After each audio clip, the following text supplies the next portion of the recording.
बाबा good morning. आज बाबा के 2 जुलाई 2022 के महावाक्य हैं। बाबा ने सार में कहा, मीठे बच्चे, माया के प्रभाव से बचने के लिए तुम घड़ी घड़ी अपने सच्चे प्रीतम को याद करो। प्रीतम आया है तुम सब प्रीतमाओं को अपने साथ वापस घर ले जाने के लिए। बाबा ने प्रश्न पूछा, कौन सा राज जानने के कारण तुम बच्चे शांति व सुख मांगते नहीं हो? बाबा ने उत्तर में कहा, तुम ड्रामा के राज को जानते हो। तुम्हें पता है कि ये नाटक अब पूरा होगा। हम पहले शांति में जाएंगे, फिर सुख में आएंगे। इसलिए तुम शांति व सुख मांगते नहीं हो, अपने शांत स्वरूप में स्थित होते हो। मनुष्य तो अपने स्वधर्म को भी नहीं जानते और ड्रामा के राज को भी नहीं जानते, इसलिए कहते हैं मेरे मन को शांति दो। अब शांति तो वास्तव में आत्मा को चाहिए, ना कि मन को। गीत में बाबा ने कहा, प्रीतम आन मिलो। हम क्या सुन रहे थे? प्रीतम आन मिलो। और बाबा ने अभी ऊपर क्या बताया? अभी वो प्रीतम आया हुआ है जिसको हमने पुकारा था आत्माओं ने, प्रीतम आन मिलो। दुखिया जिया घबराए, प्रीतम आन मिलो। तो अब वो प्रीतम आ चुका है, तो बाबा अब कह रहे हैं, याद दिला रहे हैं कि अब उसको याद करो, क्योंकि वो आ गया है हमें वापस घर ले चलने के लिए। ओम शांति। जैसे शास्त्रों में कोई कोई बात समझ में आती है, उसमें भी गीता में कोई कोई बात ठीक है, राइट है, वैसे गीतों में भी है। अब प्रीतम अक्षर तो ठीक कहा है, परंतु जियरा बुलावे, हाँ जियरा तो बुलाता नहीं है। जियरा माना जीवन शरीर, जीव में रहने वाली आत्मा बुलाती है, क्योंकि आत्मा ही दुखी है। पतित आत्मा कहा जाता है ना, आत्मा में ही खाद पड़ती है, आत्मा ही सतो प्रधान, आत्मा ही तमो प्रधान बनती है। सच्चा सोना फिर झूठा बनता है। ऐसे कभी नहीं समझना कि आत्मा निर्लेप है। मनुष्य समझते हैं आत्मा निर्लेप, आत्मा ही परमात्मा है। क्या समझते हैं? आत्मा ही परमात्मा है, इसलिए निर्लेप कह देते हैं। बहुत मुंझे हुए हैं। ये किसकी मत है? रावण की मत। ईश्वर अर्थ जो कुछ भी करते हैं, भक्ति आदि सब ईश्वर से मिलने के अर्थ करते हैं। सबकी चाहना यही रहती है कि ईश्वर से कैसे मिलें। इसके लिए ही यज्ञ तप दान पुण्य आदि करते हैं। फिर भी ईश्वर तो मिलता नहीं है। अगर ईश्वर मिलता तो तीर्थों पर नहीं जाते। समझो किसी को मूर्ति का साक्षात्कार हो जाता है, परंतु वो भी ईश्वर तो मिला नहीं मिला ना। ईश्वर को सभी पुकारते हैं, हे पतित पावन, हे प्रीतम आओ, क्योंकि आत्मा को दुख होता है। शरीर को चोट लगती है तो आत्मा को दुख फील होता है। आत्मा शरीर से निकल जाती है, फिर शरीर को कुछ भी करो, आत्मा को कुछ लगता होगा, कुछ रे माँ। आत्मा और शरीर कंबाइंड है तो आत्मा को फील होता है। तुम बच्चे जानते हो सतयुग में कोई दुख नहीं होता, क्योंकि वहाँ तो माया का राज्य ही नहीं होता है। तुम पुरुषार्थ करते हो स्वर्ग में चलने का। फिर बाबा ने कहा जहाँ माया नहीं है, ये माया का राज पूरा होने वाला है। मनुष्य तो बेचारे कुछ भी नहीं जानते। कहते हैं मन को शांति नहीं है, ये नहीं कहते हैं कि आत्मा को शांति नहीं है। मन के लिए ही कह देते हैं, आत्मा में ही मन बुद्धि है। आत्मा कहती है हमको शांति चाहिए। ऐसे नहीं कि मन को शांति चाहिए, आत्मा शांति चाहती है। ये भी समझते हैं हम आत्मा परम धाम से आती है। इस शरीर में आत्मा को ऑर्गन्स मिलते हैं। आत्मा कहती है प्रीतम आन मिलो, जियरा दुखी है। अब जीव और मन में कितना फर्क है? मन आत्मा की शक्ति और जीव ये शरीर के लिए कहा। दुखिया जिया घबराए प्रीतम आन मिलो। मन और बुद्धि आत्मा की शक्तियां हैं और ये शरीर ऑर्गन्स हैं। इन बातों को और कोई नहीं जानते। वास्तव में आत्मा का नाम लेना चाहिए। शांति आत्मा को चाहिए। अब आत्मा ऑर्गन्स द्वारा विकर्मों पर जीत पा रही है। ऐसे नहीं कि मन पर जीत पा रही है, नहीं। आत्मा माया पर जीत पाते हैं परमपिता परमात्मा की श्रीमत से। कैसे माया पर जीत पाई? शिव बाबा की परमपिता परमात्मा की मत से। बाकी मन को शांति चाहिए ये कहना भी रॉन्ग है। ऐसे नहीं कि मन को सुख चाहिए। आत्मा शांति मांगती है क्योंकि उनको अपना शांति धाम याद आता है। अभी तुम बच्चे आत्मा और परमात्मा के भेद को भी जान गए हो। बाप कहते हैं हे प्रीतमाएं, अपने प्रीतम को घड़ी घड़ी याद करते रहो। प्रीतम भी जानते हैं कि इन पर माया का बहुत वार है। घड़ी घड़ी माया भुलाकर देह अभिमान में ले आती है।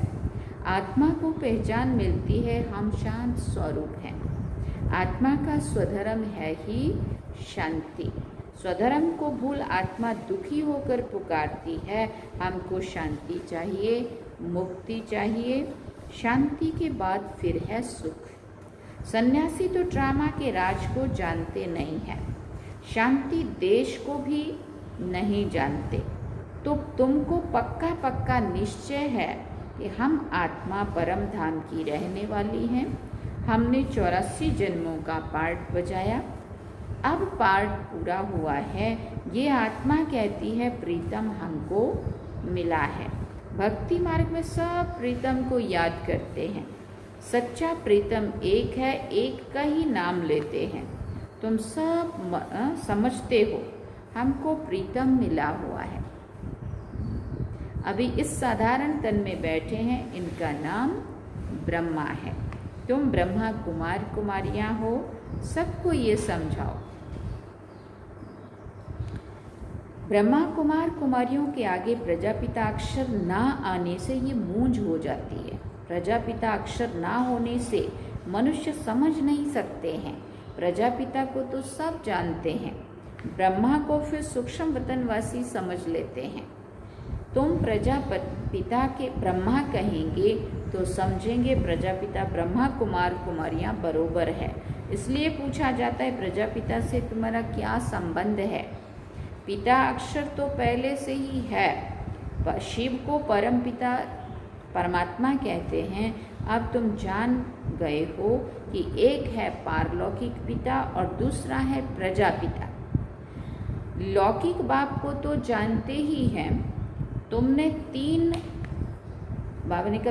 तीन पिताओं को अब समझा है और कोई दुनिया में नहीं जानते हैं। सतयुग में भी पारलौकिक बाप को नहीं जानते, वहाँ उनको एक पिता होता है। अब इस संगम पर तुम्हारे 3 पिताएं हैं। अब सतयुग में एक पिता होता है, सिर्फ डिवाइन फादर, जो दैवी पिता, जो अपने शरीर को जन्म देने वाला लौकिक बाप है ना। हम वहाँ देवात्माएं हैं, इसलिए देवताओं को अपना पिता देवता होता है।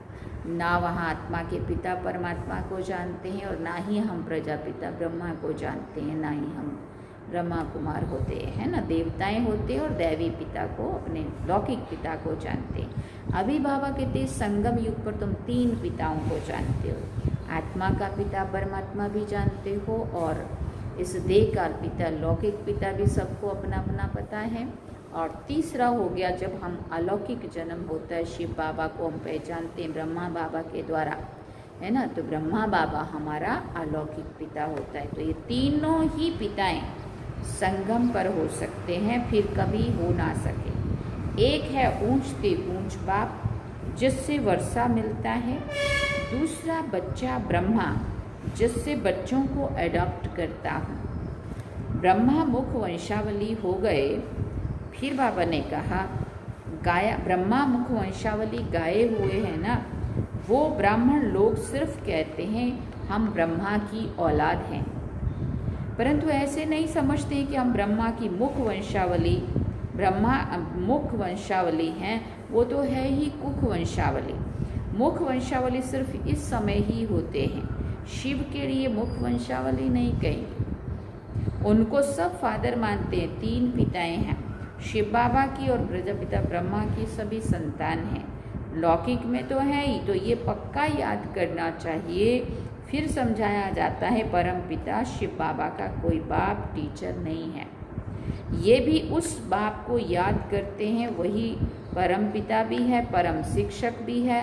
रोज शिक्षा दे रहे हैं भिन्न भिन्न प्रकार की। तुम जानते हो कि प्रीतम हम प्रीतमाओं को बैठ समझाते हैं। वही पतित पावन है, हमको ले जाने के लिए आए हैं, दुख से छुड़ाते हैं। तुम जानते हो अब ये दुख की नगरी बदली होकर सुख की होगी। रावण राज्य खत्म होना है, आखिरी मौत तो आएगा जरूर। रावण का बुत भी यहाँ ही बनाते हैं, राम राज्य और रावण राज्य। बाप आकर समझाते हैं इस रावण ने ही तुम भारतवासियों का राज्य छीना है। हार और जीत तुम भारतवासियों की ही होती है। रावण के आने से तुम वाम मार्ग में चले जाते हो, रजो तमो होते होते तमो प्रधान हो जाते हो। रावण को तुम यहाँ जलाते हो, बरोबर रावण राज्य है, बाकी सीता आदि को चुराने की कोई बात नहीं है। ये तो राज्य ही रावण का है। सब मनुष्य मात्र रावण के राज्य में है। रावण राज्य में है दुख, राम राज्य में है सुख। राम भगवान को ही कहा जाता है। तुम्हारी बुद्धि वहाँ चली जाती है और कोई की बुद्धि में ये बातें नहीं है। बाप ही आकर पारस बुद्धि बनाते हैं, बरोबर नाम ही रखा जाता है पारसनाथ। वहाँ भी विष्णु के ही 2 रूप हैं। कितनी गुंजाइश है समझने की। बाप बैठ डिटेल में समझाते हैं। तुम गीत का एक अक्षर सुनने से ही जाग जाएंगे। कोई कोई गीत बहुत अच्छे हैं। अब तुम यात्रा पर जा रहे हो, जानते हो रूहानी यात्रा ही हम करते हैं, बरोबर हम सब आत्माओं का एक ही पंडा है। अब तुमको दुख से लिबरेट करके ले जाते हैं। सभी का गाइड भी वही एक है। सबको वापस मुक्ति धाम में ले जाने खुद आते हैं, जबकि इनको सबकी सदगति करने आना ही है। तो ज़रूर किस रूप में आएंगे ना, घर बैठे इनको आना है। बरोबर शिवरात्रि गाई जाती है। कोई से भी पूछो कि शिव तो निराकार है, फिर उनकी रात्रि कैसी होती है? जिसका नाम और रूप नहीं, फिर उनकी रात्रि कैसे होती है? लिंग भी दिखाते, उनका नाम भी है, रूप भी है, देश भी है और समय भी है ना। उनकी महिमा भी गाते हैं। सुख का सागर तो जरूर सुख तो देंगे ना। अभी सब पतित हैं। जो गुणवान है उनके आगे जाकर गाते हैं, हमारे में कोई गुण नहीं, हम काले हैं। ये काली दुनिया है ना, काले बैंगन में कोई गुण नहीं है। बाबा कहते बैंगन होते हैं ना, ऐसी सब्जी होती है, उसमें कुछ गुण नहीं होता है। काले अर्थात सांवरे, पतित आदमियों में कोई गुण नहीं है। पतित आत्माओं में हाँ गुण तो जो गोरे हैं उनमें ही होंगे। गोरे हैं माना आत्मा सतो प्रधान, सतोगुणी, सतयुग की बात कर रहे हैं बाबा। काले अर्थात सांवरे पतित आदमियों में कोई गुण नहीं है। गुण तो जो गोरे हैं उनमें ही होंगे, मतलब सतयुगी देवताओं में। इसमें यहाँ के शरीर से काले गोरे से बात नहीं है। बाबा कहते तुम एक बाप से सुनते हो और कोई बात सुनते ही नहीं हो। 1-2 को यही ज्ञान की पॉइंट सुनाओ, रिपीट कराओ। यहाँ जो सुख तुमको मिलता है, यहाँ जो धारणा होती है वो बहुत अच्छी है। हॉस्टल में थोड़े दिन के लिए आते हो, कोई 4 दिन, कोई 6-8 दिन के लिए आते हैं। वो बाप बैठ सुनते रहते हैं। ये निश्चय हो जाए कि हम माता पिता के साथ घर में बैठे हैं। ये ईश्वरीय घर है। दर कहो व घर कहो, बात एक ही है। दर में आया तो घर में भी आया, दर से अंदर घर में आया। दर माना दरवाजा, अब दरवाजे पे आ गया, वो घर में भी आ ही गया समझो। तो यहाँ ईश्वरीय घर है, भाई बहन हैं, इसलिए इनको इंद्रप्रस्थ भी कहते हैं। ये ज्ञान सब्ज परियां हैं, नंबरवार नाम रख दिया है। ये है शिव बाबा की दरबार। यहाँ से तुम बाहर जाते हो तो तुम्हारी अवस्था में रात दिन का फर्क पड़ जाता है। सर्विस पर ले जाने वालों की बुद्धि में ये रहता है कि सर्विस करें। ड्रामा चक्र को भी समझाना बहुत सहज है। अब हम तैयारी कर रहे हैं, बाबा हमें लेने के लिए आए हैं। बैगेज तैयार करना है। बाप को तो पुराना ककपन देते हैं, बाबा बदले में सब सोना देते हैं। ज्ञान मान सरोवर में तुम डुबकी लगाते हो। ये है पढ़ाई की बात, जिससे तुम स्वर्ग की परी बन जाते हो। उन्होंने फिर शास्त्रों में क्या लिखा है, स्वर्ग कहा तो एक तालाब है और उसमें वो जा कर के डुबकी लगाते हैं और बाहर निकलते तो परियां बन जाते हैं। तो ऐसे तो कोई तालाब नहीं होता जिसमें डुबकियां लगा के परियां बन जाए, परंतु ये ज्ञान का सागर है, ज्ञान का तालाब है, जिसमें हम आत्माएं जब डुबकी लगाती हैं, ये ज्ञान सुनती है, धारण करती है, वो अंदर जाता है तो हम परी बन जाते हैं। बाकी परी और कोई चीज़ नहीं है, पंख आदि नहीं है। वहाँ के महल जेवर आदि कैसे अच्छे होंगे, अभी माया ने पंख तोड़ डाले हैं, उड़ नहीं सकते हैं। ये समझने की बात है। समझाया जाता है आत्मा जैसे रॉकेट है। रॉकेट ऊपर में जाते हैं तो समझते खुदा के नज़दीक जाते हैं। अब खुदा वहाँ कोई बैठा है क्या? ये सारी पलटन आत्माओं की जाती है। बुद्धि में आना चाहिए, बाबा हमारा पंडा है, ढेर की ढेर आत्माओं को ले जाते हैं। बाबा कहते हैं मेरा काम ही ये है, मैं सहज राजयोग और ज्ञान सिखलाता हूँ, मैं नॉलेजफुल हूँ, मैं आता तो हूँ ना, इनमें बैठ तुमको अपना परिचय देता हूँ। जैसे तुम्हारी आत्मा में 84 जन्मों का पार्ट है तो मेरे में भी पार्ट है। मैं रिपीट करता हूँ, तुम्हारा पार्ट जास्ती है, मैं तो आधा कल्प के लिए वानप्रस्थ में बैठ जाता हूँ, तुम्हारा ऑल राउंड पार्ट है। कहते हैं भगवान को प्रेरणा आई सृष्टि रचने की, समझते नहीं है।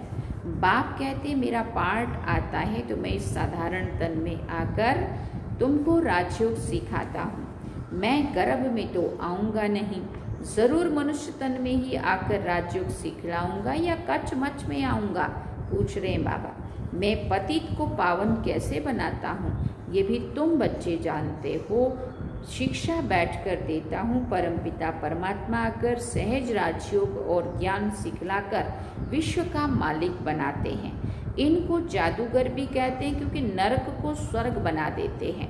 तुमको सारा राज अच्छी तरह से समझाते रहते हैं। सृष्टि का विनाश कैसे होगा, ये आपस में कैसे लड़ेंगे, रक्त की नदियाँ कैसे बहेंगी, फिर दूध घी की नदियाँ बहेंगी, ये बाप बैठ समझाते हैं। पांडव लड़ते हैं क्या? पूछ रहे हैं बाबा। बाप कहते देह अभिमान छोड़कर मामेकम याद करो तो अंतमति सोगति हो जाएगी। तत्व योगी समझते हम ब्रह्म में लीन हो जाएंगे, परंतु ब्रह्म में लीन अथवा ज्योति में कोई समाते नहीं है। बाप कहते हैं मन मना भाव, सिर पर बोझा बहुत है, याद से ही विक्रम विनाश होंगे, नहीं तो धर्मराज द्वारा बहुत सजाएं खानी पड़ेंगी। हमको तो बस शिव बाबा की याद में जाना चाहिए। अगर बहुत समय से याद नहीं करेंगे तो पिछाड़ी में वो अवस्था नहीं रहेगी। बहुत सन्यासी लोग भी ऐसे ऐसे बैठ जाते हैं, बैठे बैठे ही जाते हैं।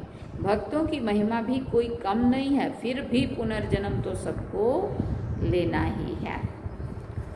अब बाप कहते हैं सब आत्माओं को साथ ले जाऊंगा। रात दिन यही चिंता रहे कि कैसे बाप का परिचय दे। अच्छा, मीठे मीठे सिगिल दे बच्चों प्रति माता पिता बाप दादा का याद प्यार और गुड मॉर्निंग। रूहानी बाप की रूहानी बच्चों को नमस्ते। हम रूहानी बच्चों की रूहानी माता पिता बाप दादा को दिलवा जान सिख व प्रेम से याद प्यार गुड मॉर्निंग नमस्ते। थैंक यू बाबा, शुक्रिया बाबा। अब धारणा के लिए मुख्य सार है। पहला पॉइंट, एक बाप से ही सुनना है और कोई से भी कोई बात नहीं करनी है। ज्ञान ही मुख से रिपीट करना और कराना है।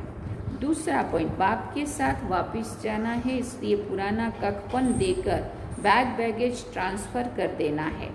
सबको बाप का परिचय मिल जाए, इसी एक चिंता में रहना है। वरदान में बाबा ने कहा सदा सर्व प्राप्तियों की स्मृति द्वारा मांगने के संस्कारों से मुक्त रहने वाले संपन्न व भरपूर भव। एक भरपूरता बाहर की होती है स्थूल वस्तुओं से, स्थूल साधनों से, लेकिन दूसरी होती है मन की भरपूरता। जो मन से भरपूर रहता है उसके पास स्थूल वस्तु या साधन नहीं भी हो, लेकिन फिर भी मन भरपूर होने के कारण वो कभी अपने में कमी महसूस नहीं करेंगे। वो सदा यही गीत गाते रहेंगे कि सब कुछ पा लिया। उनमें मांगने के संस्कार अंश मात्र भी नहीं होंगे। स्लोगन में बाबा ने कहा पवित्रता ऐसी अग्नि है जिसमें सभी बुराइयां जलकर भस्म हो जाती हैं। पवित्रता ऐसी अग्नि है जिसमें सभी बुराइयां जलकर भस्म हो जाती हैं। अच्छा, ओम शांति। सार में बाबा ने कहा मीठे बच्चे, माया के प्रभाव से बचने के लिए तुम घड़ी घड़ी अपने सच्चे प्रीतम को याद करो। प्रीतम आया है, तुम सब प्रीतमाओं को अपने साथ वापस घर ले जाने। और गीत में भी सुना, प्रीतम आन मिलो। ओम शांति। अब हम बाबा को याद करें।